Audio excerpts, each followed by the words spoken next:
So welcome everyone. And I'm going to make this introduction brief, but many of you already know Carlos. Carlos is the current president or chair of the Global Complex Systems Society. He's been working on finishing a new book called Balance, which he'll tell us about today.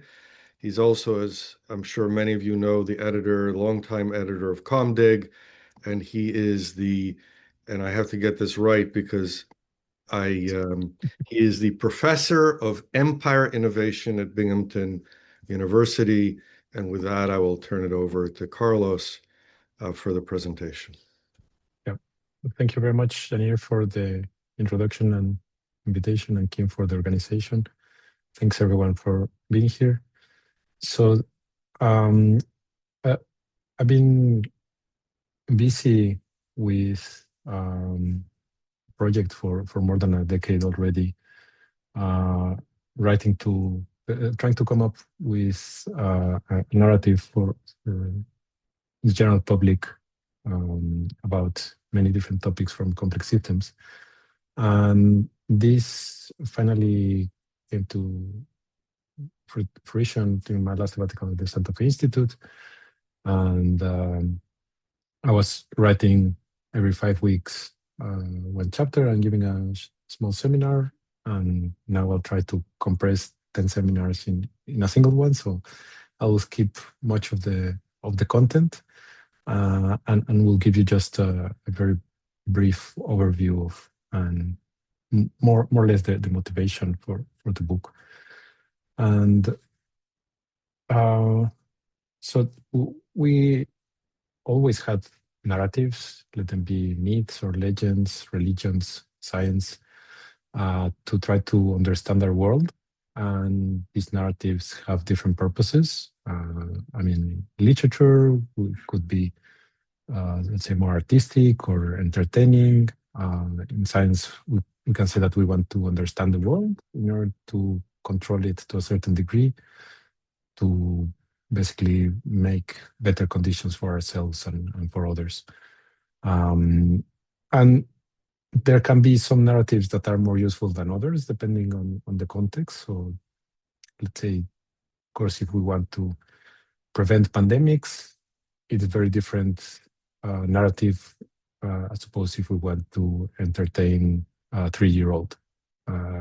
So narratives have different purposes, and they can also have different levels of detail. So some can be very particular, or some can be very general, like my own theory of everything, which basically says stuff is.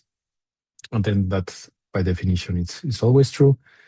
So this is what in philosophy we call a tautology, meaning that it's always true, but by definition, stuff is. And not very useful.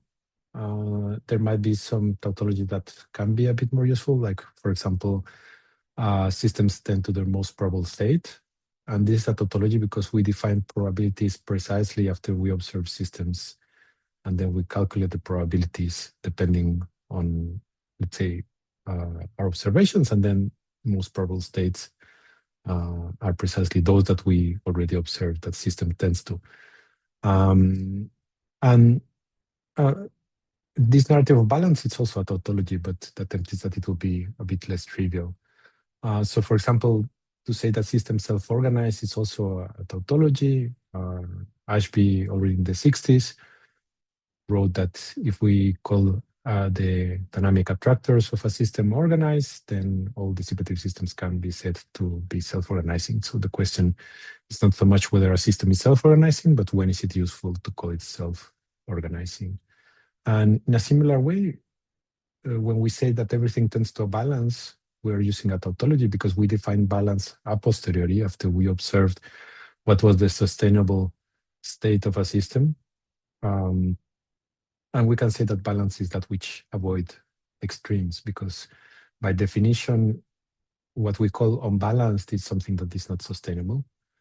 And my aim is to use this tautology, this narrative, as a thread to explain central concepts from complex systems. So it also seems promising because since antiquity we've had many examples of balance. So, for example, in ancient Egypt, we had Mat, the goddess of balance, that later become Lady Justice. In China, we have yin yang, uh, basically balance of extremes, meaning that they're complementary. Um, in Buddhism, there are also plenty of examples. So um, if you do something too much or something too few, then it's not as good as if it's in the right measure. Uh, you might be familiar with the myth of Icarus, which is another example of balance. Daedalus made wings for himself and his son, Icarus, and told him to fly the middle course between the sea spray and the sun's heat. Icarus didn't listen, got close to the sun, fell to his death. And there are many other examples from ancient times, in Greece in particular, in Roman times, who spoke about the golden mean, Aurea Medocritas, so Epicurus on Horace's Odes. In Christianism, we have examples from St. Thomas Aquinas, in Judaism from Maimonides, in Islam from the Quran, in Tamil philosophy, in pre-Hispanic narratives as well. So, I mean, I won't go into the details because then it would take the whole hour, but it's just saying that it's nothing new to speak about balance. We have done this since ancient times in all cultures. And people speak about the Goldilocks principle from the children's tale Goldilocks and the Three Bears, because there's like the soup that's too hot, too cold, and the one that's just right, and the same for the beds and for the chairs and so on. Um, and, and this Goldilocks principle has been applied in cosmology. So the constants of our universe are in the right balance, that if they would be slightly different, then there wouldn't be galaxies and there wouldn't be life. In astrobiology, our planet is on the Goldilocks zone, so to speak, that is neither too hot nor too cold. And in economics and in communication and machine learning, we have a balance between exploration and exploitation. Also in developmental psychology, if children have environment that's too simple or too complex, it's not as good as if it's just right.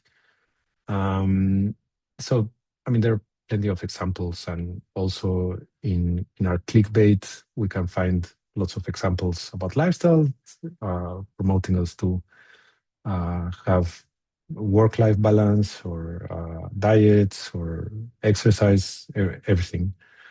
And basically don't overdo anything.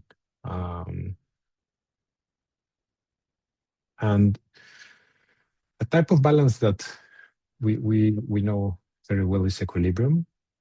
So there are stable equilibriums, like a pendulum going down, or unstable equilibrium, a pendulum going up, in the sense that small perturbations will kick the unstable equilibrium out of balance, and in a stable equilibrium, perturbations will, say, change the system, but by itself it will return to its stable equilibrium.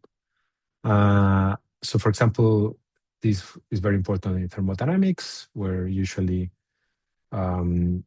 closed system thermodynamics tends to stable equilibrium, and open systems thermodynamics has unstable equilibriums. And this has been studied with attractors of dynamical systems theory. And the interesting thing is that balance can describe the tendencies in both types of systems, those that are close to thermodynamical equilibrium and those that are far from dynamical equilibrium. In sense that having a system that's far from equilibrium but still with an attractor, we can also say that it's balanced even when it's not in equilibrium. It's simply a different type of balance. And more generally, so for example, Max Planck spoke about the principle of least action, that you might be familiar with, because it's a property of traveling light in different media, that it goes through the least effort um, or shortest path. And like this, we have plenty of variational principles, uh, also known as the stationary action principle. Fermat's principle, it's about least time of sound. Hilbert and Einstein used it for general relativity, Dirac for Feynman and Schwinger for quantum mechanics, more recently Freestone for the free energy principle applied to neuroscience. And this is basically a physical principle, just like, let's say, if we have a valley and the ball will roll down to state of equilibrium, a variational principle, it's like saying, okay, now we have a canyon or a ravine, and then there's a ball rolling through the path that minimizes free energy.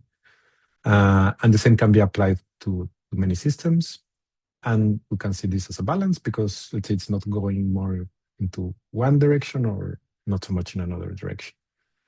If you stray from the optima, it means that you are using more energy or more time or more distance than you could. So it's a balance between what you give and what you get. So we can say that all optimal states can be seen as a balance between different suboptimal configurations. But of course, that doesn't mean that there's nothing beyond balance. So for example, in Aristotelian logic, where we require consistency and duality, we have either A or B, and A and B at the same time cannot happen. So that kind of promotes polarization. Or in competitions, we try to be the best. So there is a winner and all the rest are losers. And that, let's say the winner is not the one that's in the middle or the most balanced. It's just the best. So there's the extreme that, for example, in Olympic Games, the lemma is situs altus fortius. It's not anything about balance. It's trying to go the fastest, the highest, and the strongest.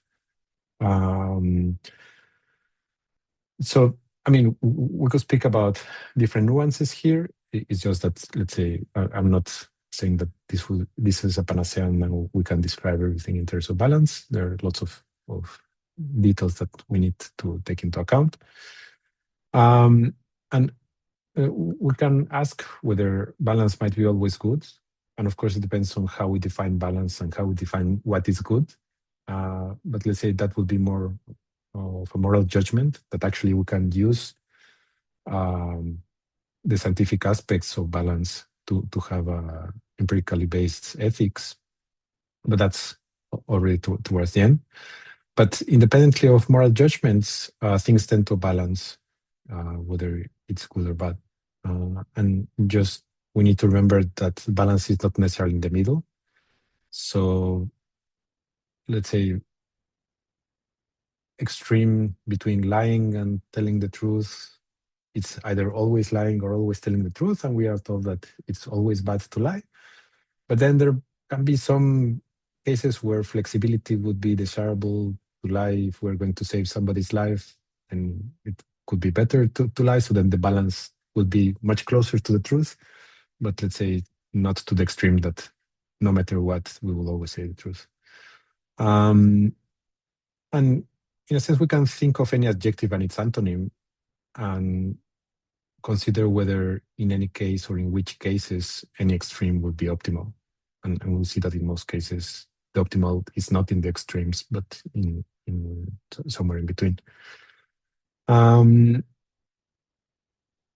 then, of course, we can ask what would be an optimal balance.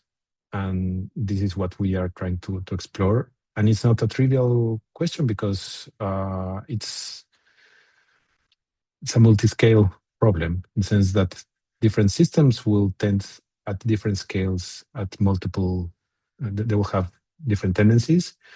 So if we seek balance at one scale, it might be that we are unbalancing the system at a different scale. And that's what we see in many dilemmas between individuals and groups or societies, that what is balanced at one scale is not balanced at another scale.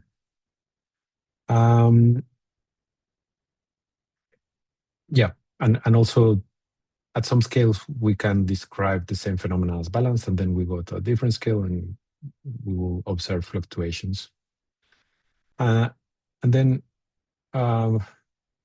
more towards engineering, we're interested in how can we guide systems towards balance. If we assume that that's a desirable state, if we already agree on that, then how can we guide, say, a city, or at least its traffic system, or a society, or an economy, or a civilization, or a planet towards a sustainable balance state? And we can do this with guided self-organization, and that's part of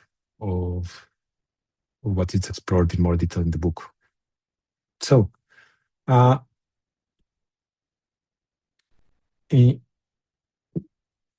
I feel a bit that I'm preaching to the choir, or as we say in Mexico, preaching to the converted, because let's say we're all sympathetic to complexity.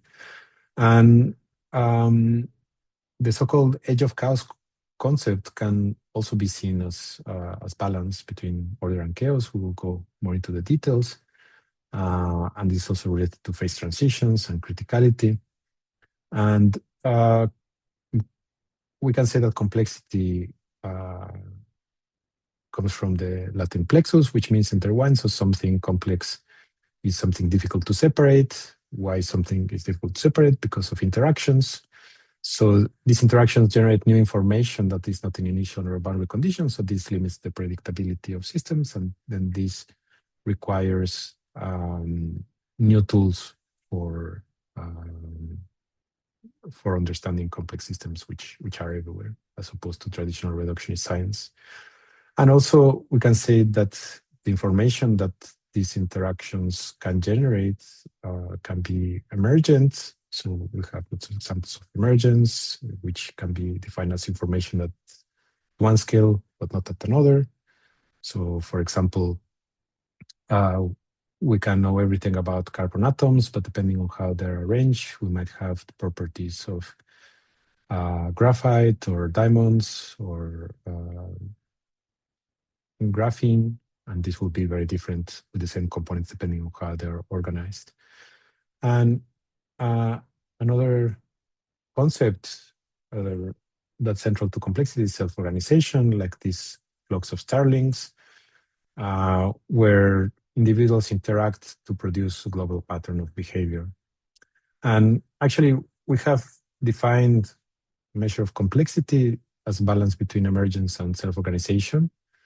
That at first sight, it might seem contradictory, because when we speak about complexity, we have at the same time emergence and self-organization. But if we go to the extremes, something that is maximally emergent, if we understand emergence as new information at one scale, we will get it with random processes. So something completely chaotic, completely random, it's maximally emergent because there's always new information coming up.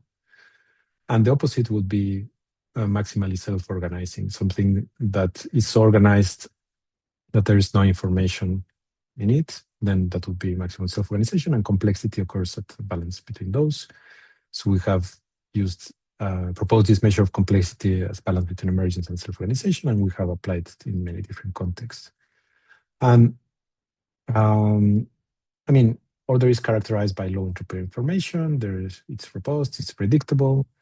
On the opposite extreme, we have chaos, which is high entropy or high information. There's lots of change, there's fragility, there's predictability limited in a very particular way. And to deal with it, we usually require adaptability. And I mean, this idea of chance and necessity comes already from Democritus, that Monod later took in his 1970 essay, Les Arts de la Nécessité, which is this same idea that later Langton and Kaufman and others in the 1980s, the Santa Fe Institute took under the name Edge of Chaos, and later it changed its name. But basically, that life and computation require a bit of variability, but not too much, but also a bit of stability, but not too much, so that you have adaptation. And in physics, this has been described as criticality, which is characterized by medium entropy or medium information, You usually have high variance, and it's a balance between robustness and adaptability, balance between order and chaos. You have heterogeneous changes, so it has many advantages.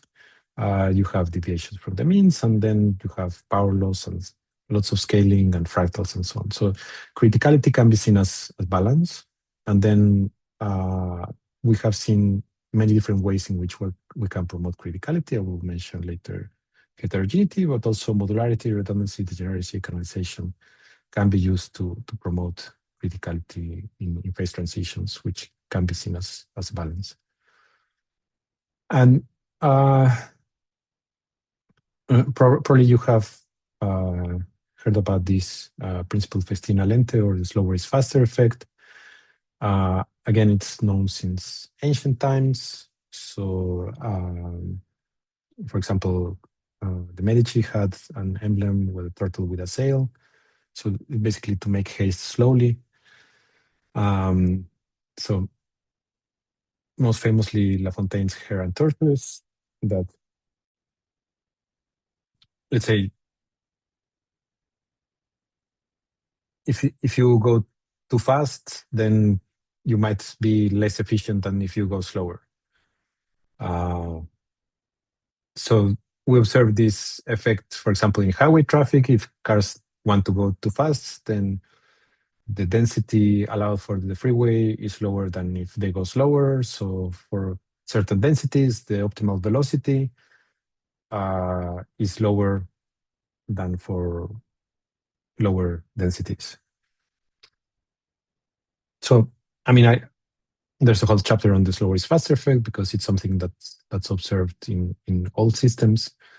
Basically, if you increase too much one variable, then you go beyond the optimal point, and then you have a decrease in performance. So the thing is that we end up with a shifting balance, because the phase transition, where, let's say in the case of traffic, we can maximize traffic flow precisely close to the phase transition. But then if the phase transition moves with the density, then we need to have methods to adjust the desirable speed depending on the density. And for example, this was already implemented in Italy maybe 25 years ago. Human factor, especially in Italy,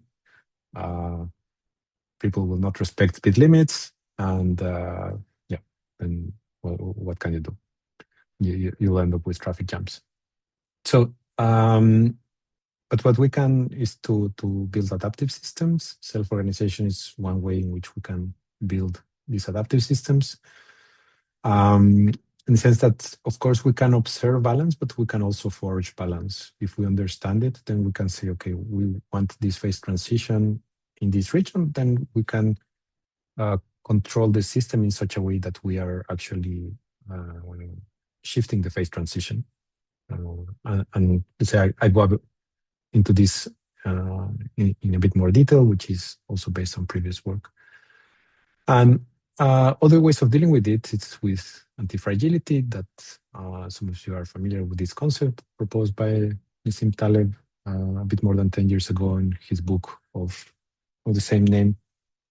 So some people might think that the opposite of fragility is robustness, but Taleb wrote that the opposite, robustness is basically the lack of fragility, not its opposite. So something fragile is something that when you perturb your function gets worse.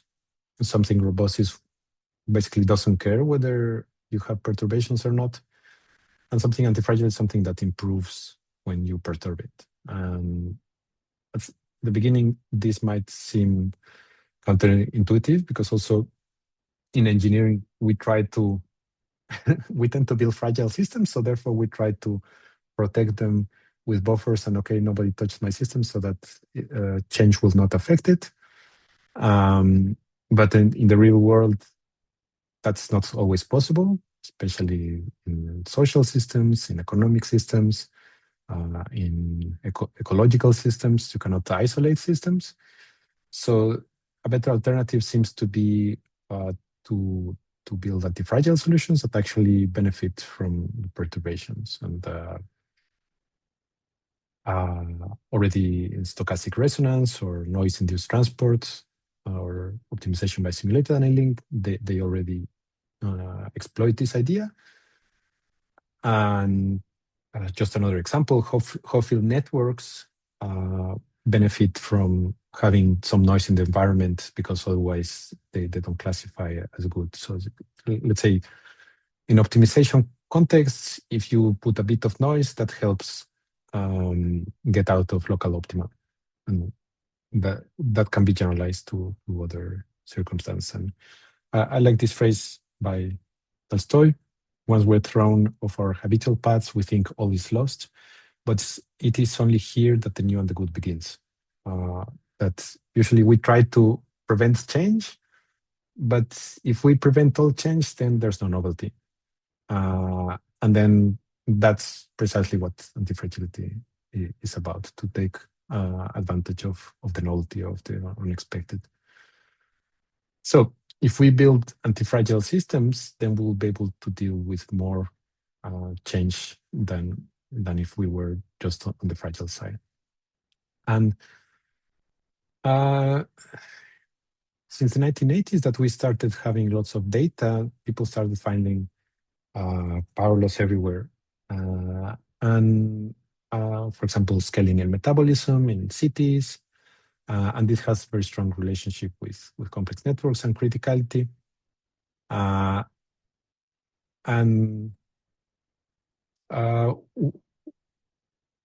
When I first learned about this, I was like thinking, oh, well, so what? I mean, okay, there are different types of distributions. So there are some with a nice bell shape, and then there are others that don't have a nice bell shape. So what's the difference? And what I learned from Janir is that, let's say, if we don't have a well-defined mean, then we cannot really use calculus. So it is important. So if we have additive process, then it's not a big problem. But then if we have multiplicative process, we usually get scale-free like distributions. So if we have independent processes, basically a system with components with few interactions or with weak interactions, then changes in those elements will not propagate. And then we usually have a well-defined mean. This means that we will be able to characterize the system at one scale. So, I mean, I call this slave of scale as opposed to free of scale. So this means that we have independent processes, and we can describe this as a balance towards a single scale. And these are relatively easy to study, and it's not problematic to simplify, because more or less, let's say the mean will represent everything. But then when we have dependencies between components, we end up usually with multiplicative relations. And then one small change can have big differences, or big change can have no difference. And there's a strong relationship with criticality and phase transitions. And we end up with extreme events or rare events like in earthquakes, and then we're interested about the tail. And then the mean becomes meaningless, because we can calculate the mean of what's the average intensity or frequency of earthquakes, but we don't care about that. We care about extreme events or stock market crashes. And the interesting thing is that we can also describe these type of distributions as balanced, because only that here the balance is towards all scales. It's much harder to study because we need more information, and it's more difficult to generalize, to simplify, to average, because we lose relevant information. And there's also a very strong relationship with fractals, with 1/f noise, which would be called temporal fractals. And I go into more detail about this in the book. But just want to mention about heterogeneity and criticality, in the sense that we have explored different types of heterogeneity and what's their implications in complexity.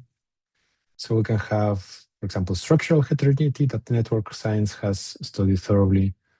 And there are different types of heterogeneity, so which can also be described as balance. So for example, an Erdős-Renyi random network can be described as balance between disconnected and fully connected networks.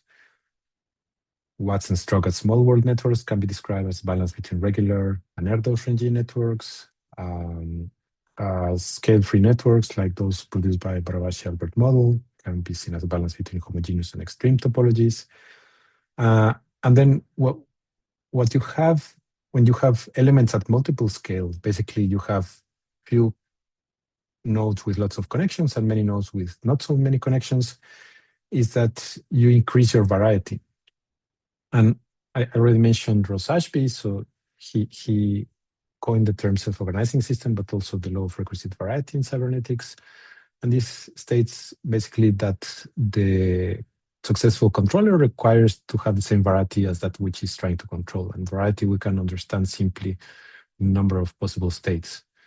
And if we don't know how many possible states our system that we're trying to control has, if we have a multiple scale system or controller, then it will be better. We'll have better chances at dealing with that variety because we don't know at which scale the system will be. If we know at which scale the system will be, then let's say a traditional approach would be useful. And of course, there are different mechanisms that can produce different or the same structural heterogeneity. And this has been studied thoroughly. And there's also lots of study on temporal heterogeneity. So for example, solar flares, or Laszlo has this book Bursts about temporal heterogeneity. So text, calls, internet, the use of money, epidemics, brain activity, they're all temporally heterogeneous. It seems that in evolution, punctuated equilibria, they don't have regular frequencies, and with mass extinctions, foraging in animals that are described with label flights. And again, we can use balance to describe multiple temporal scales. And functional heterogeneity, it's much more studied because of its prevalence. So this picture is from Akira Kurosawa's film, The Seven Samurai. So in any action film, you have a diversity in your team because there's like the funny guy and the strong guy and the smart guy. And together they can do more than if all of them have the same abilities. So it is clear that there are some advantages of having functional heterogeneity in a system. The disadvantage is that we would end up, let's say, if the heterogeneity is maximal, we end up like Babel, and then nobody understands anybody. Everybody does something different, and then there's no compatibility. And let's say minimum heterogeneity would be a completely regular homogeneous system, and it has the advantage that you have lots of redundancy, and that gives you robustness. So if you lose one element, then any other element can take the place of that element. But then, of course, the system cannot do much more than individual elements. So again, there's a balance between too much heterogeneity, too few heterogeneity. And I just show briefly some results that we published not so long ago about on random Boolean networks, which is very simple dynamical systems, where we basically are plotting the connectivity of random Boolean networks, which traditionally makes the dynamics more chaotic. And we compare a homogeneous case with adding different types of heterogeneity, structural, temporal, functional.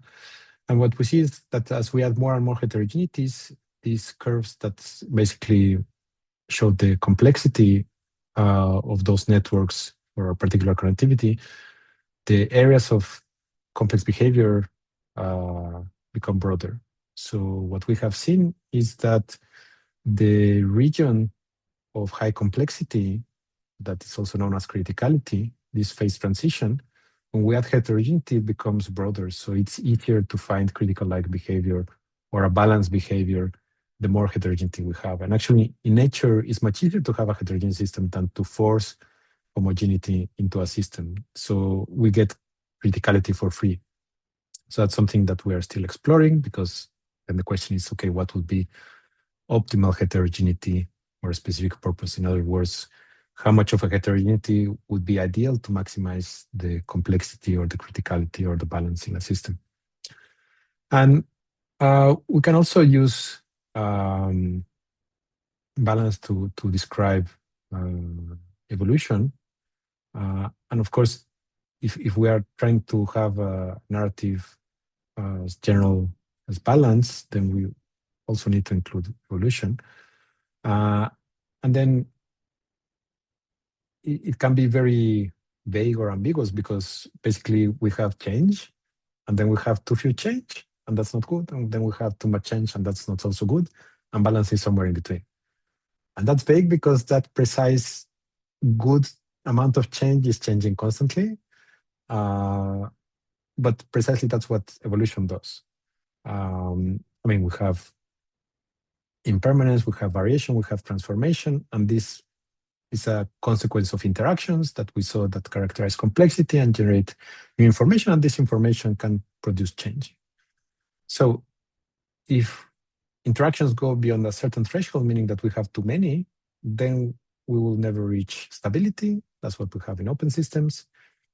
But then how could you have balance when change is constant? But then we can say that precisely this change, this constant change, leads precisely to balance. Because it's neither completely stable nor completely chaotic, but precisely this tautology where only after we observed what the right level of dynamic, the one that was best for the system, then we say, oh, that's the balanced state, because that was the natural tendency of the system. And like that, we can say that everything tends to a balance, and we might call this a law or a tautology, tendency or purpose of the universe.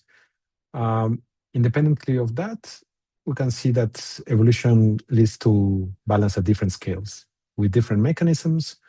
But I think it's useful to have a common framework to describe and understand evolution, and also to guide future research, and also to better take our place in the universe. Because at the end, we are part of the evolutionary process. And some people would argue that we are taking it off balance. I will come back to this in a moment. In the book, I also expand on some philosophical implications about scientific modeling, the difference between epistemology and ontology, about ethics, and more. Because at the end, if we observe that nature at the physical level, at the biological, tends to balance, then very probably we should also tend to balance in our societies and in our personal lives. So some of you know this film by Godfrey Reggio, Koyaanisqatsi, which is a Hopi word which means more or less out of balance.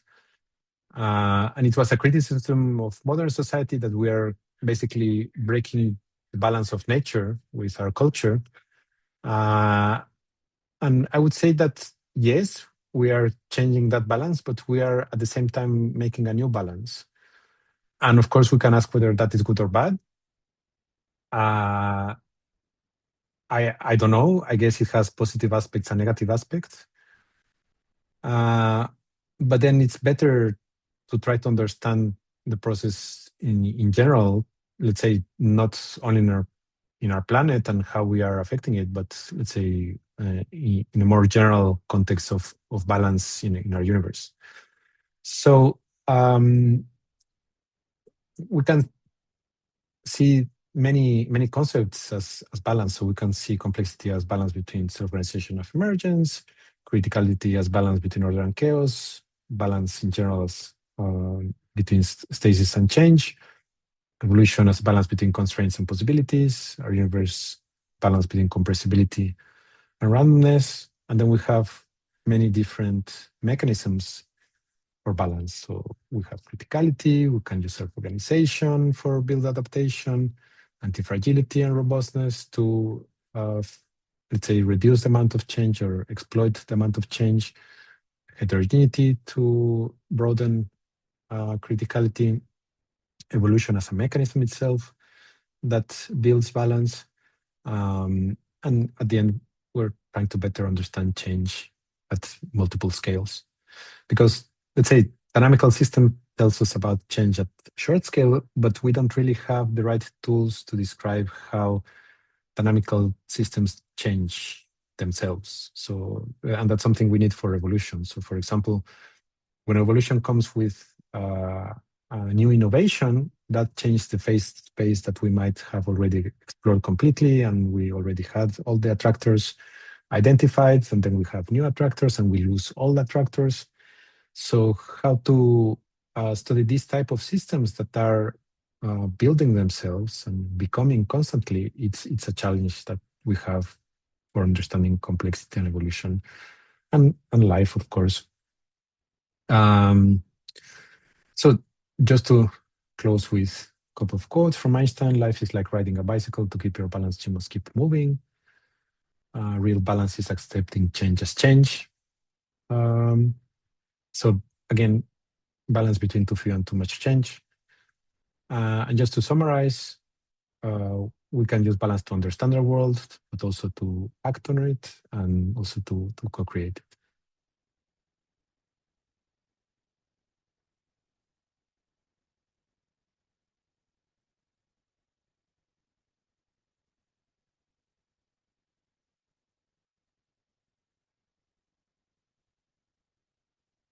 Thank you, Carlos. Okay. Pleasure.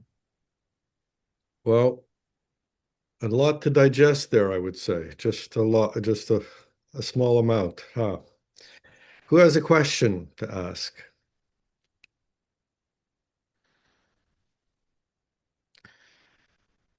Go ahead, Ms. Yan.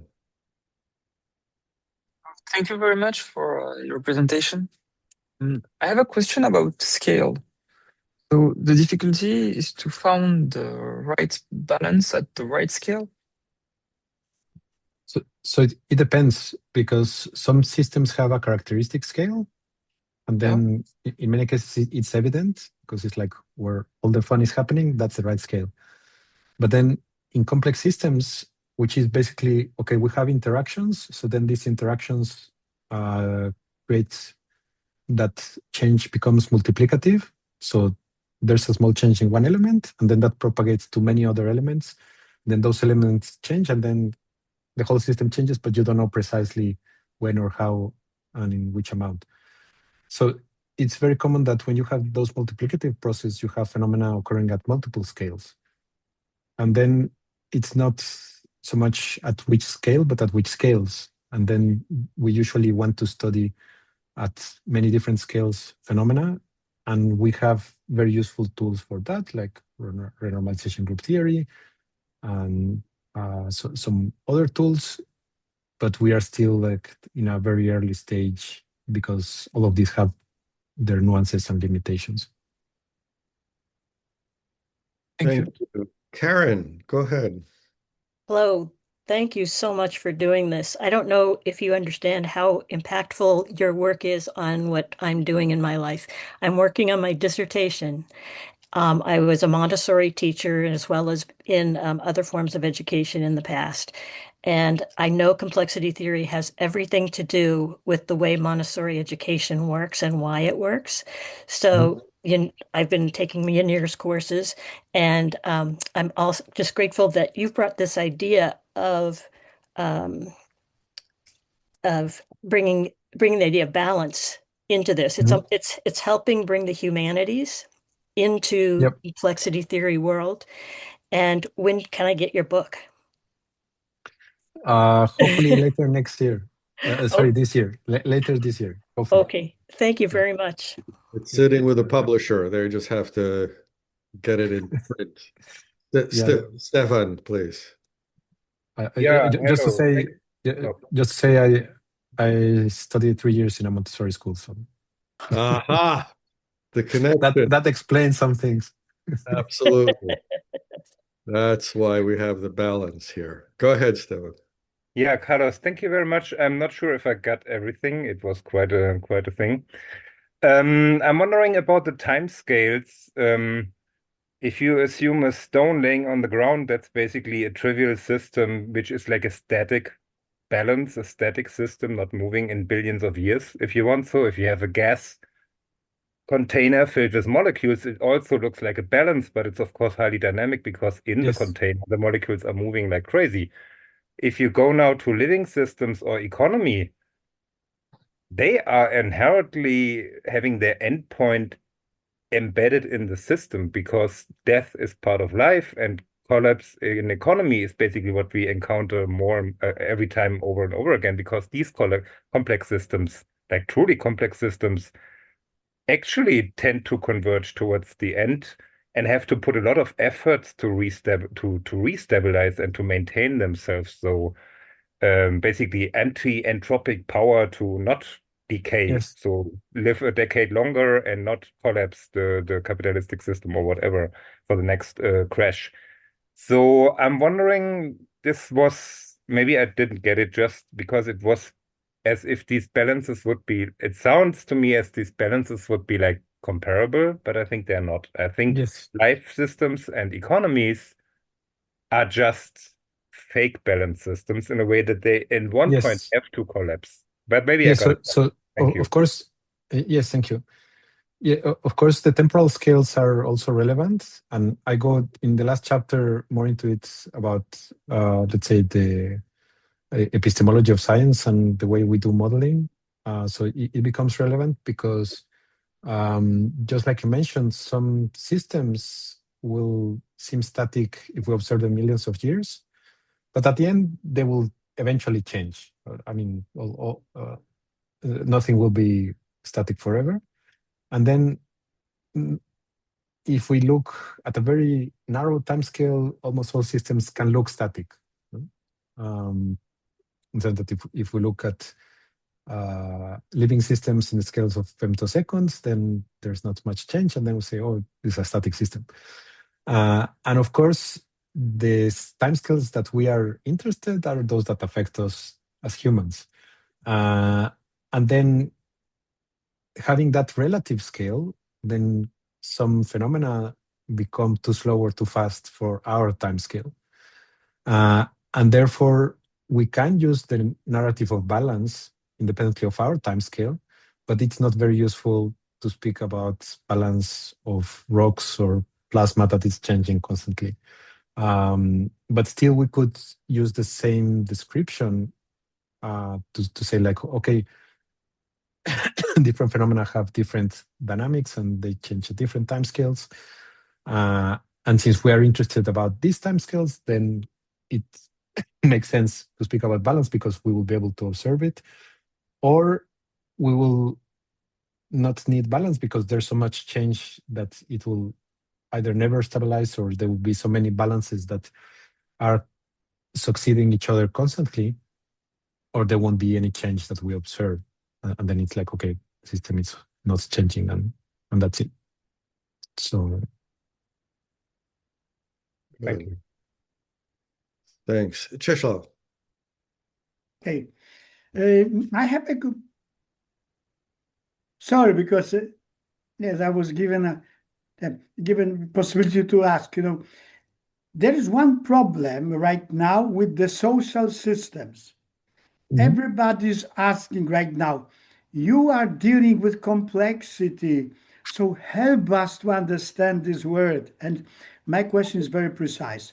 What about operationalization of your ideas in relation to the social systems? Because I'm looking also from the position of a physicist, so there is this fine equations, etc. And then we have to realize that social systems are just social constructs, So that's the point. Yes. And the nuances become ever more relevant because we could say, oh, we should guide this society towards balance or this company or this organization towards balance. But then who decides what's the balance state? And then different people might have very different ideas of what's the balance and what's the best way of reaching that balance. And we can observe it in our historical context and in our current context, political context. And let's say we can have lots of discussion about it. So I think many existing narratives can be interpreted in terms of balance. It still remains to be seen whether there would be anything additional or for the social sciences, or just to say like, well, yeah, you can also describe this in terms of balance, but it doesn't really give you anything additional. And that's just a general statement, so we have to wait and see, right? Could be. Peter, So please. thank you, Carlos. I enjoyed very much that talk, and I think that the content and the way of presentation was very appropriate. I Good. missed something. Do you have Yes. any guess what I missed? The balance between what and what? You should know, because I knew that I was interested between the negative and positive feedback. Yes. But I missed very much to mention it, because obviously unbounded positive feedback leads to explosion. We need, Yes. now in the discussion you mentioned stability, and you didn't mention the role of negative feedback in stability. But it's something that I feel, but we have wired differently, that is Yes. fundamentally important. Yes. In I the might book, be wrong. no, in the book I mention it precisely because of your book. I don't go too deep into it because I think that positive feedback loop, it's a way of creating change or increasing change, a negative feedback loop of reducing change. So of course, for controlling systems, they're very useful, because if you want to take them to balance, it's like, okay, do you have too much noise or too few noise? And then do you use positive feedback or negative feedback? But yeah. Thank you. I'm more relaxed. Thank you. Yeah, Peter, thank you. Lynn, and then we have some questions in the chat. I have a few more questions. I will either read them or the people who ask them can ask them. Go ahead, Lynn. Hi, I really enjoyed listening to your dualities, all the play off. And then I kept thinking in my head, and I have a question for you. I know since Stuart Kaufman and all the work on being out of equilibrium, as being important for systems. And then I flashed, oh my goodness, this is another duality. Yes. It's another duality. So my question was going to be, how do you think through this systems of being out of equilibrium? Because equilibrium or balance is old science. Do you know what I mean? As opposed to new science, which is more out of equilibrium and, constant change. Which is interesting to me. Yes. I think there are different regimes, and let's say I mentioned briefly that in thermodynamics, historically people studied equilibrium thermodynamics, maybe because it was easier, and so then they started with that. But then already early on, people were busy with out of equilibrium thermodynamics, and that's where life is. And again, this makes relevant the scales, because at the thermodynamic scale, a system can be far from equilibrium, but if that system is alive, then we can see that there's a balance at the higher scale. So it will build its own balance. And the same at the social level, the ecological level, at the biosphere level.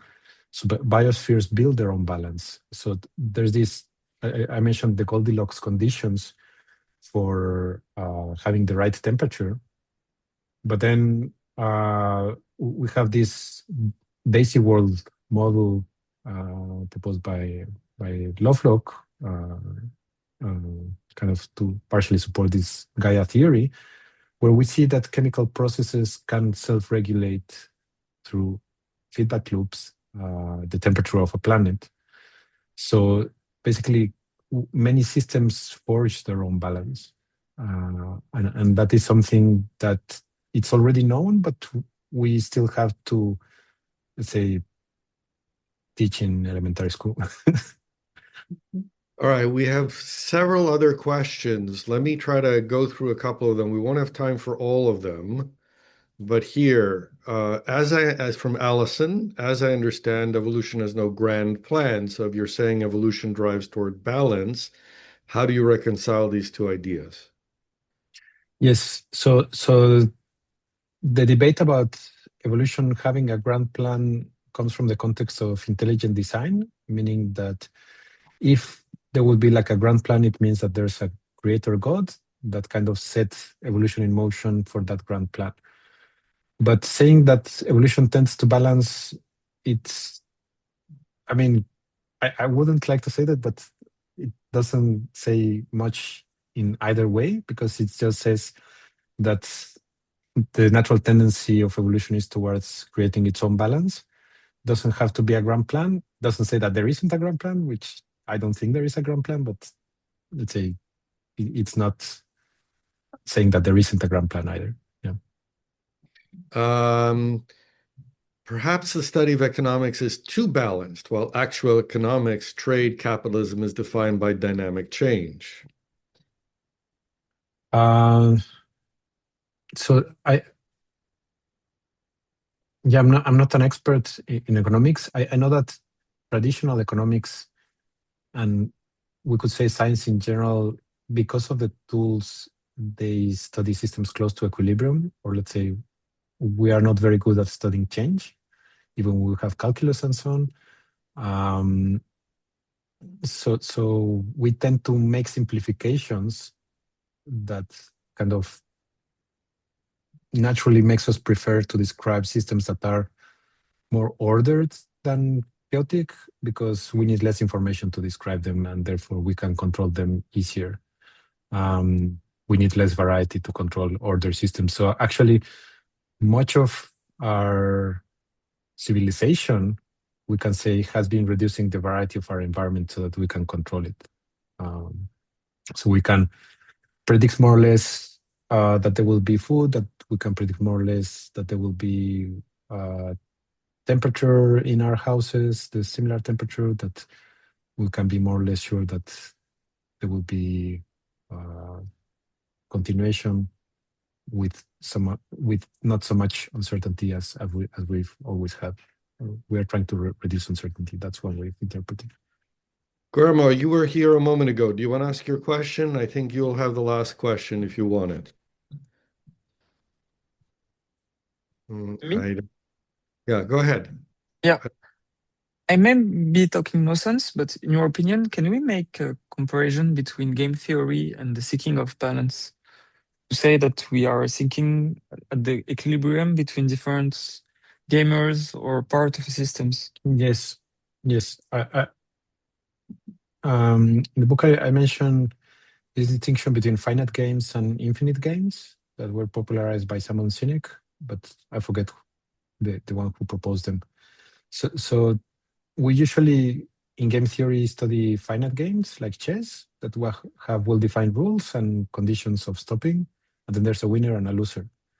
But most of life can be better described as infinite games, where the goal is not to win, but to continue playing. So a company doesn't really win. They just want to keep on playing the game. Yeah. Also in a, I don't know, romantic relationship, it's not that one of the partners will win. We basically want to keep on the relationship. And then the strategies used for finite games and infinite games are very different. And in a finite game, you can go like, okay, if you're playing poker, okay, I'll go all in. And then it's maximization, minimization. And then we have mathematical tools for that. But in an infinite game, it's more about balance, because it's precisely what will make me most sustainable, depending on the circumstances. Thank you very much. Thank you, Carlos. I think Carlos has given us a lot to think about, so we will be looking forward to reading more soon, whenever the book comes out. Anything else you would like to close with, Carlos? No, thank you very much for the opportunity, and I'd be happy to continue conversation by email. And let's all thank Carlos, and we'll look forward to having him present again soon. We'll talk to you all soon. Take care, everyone.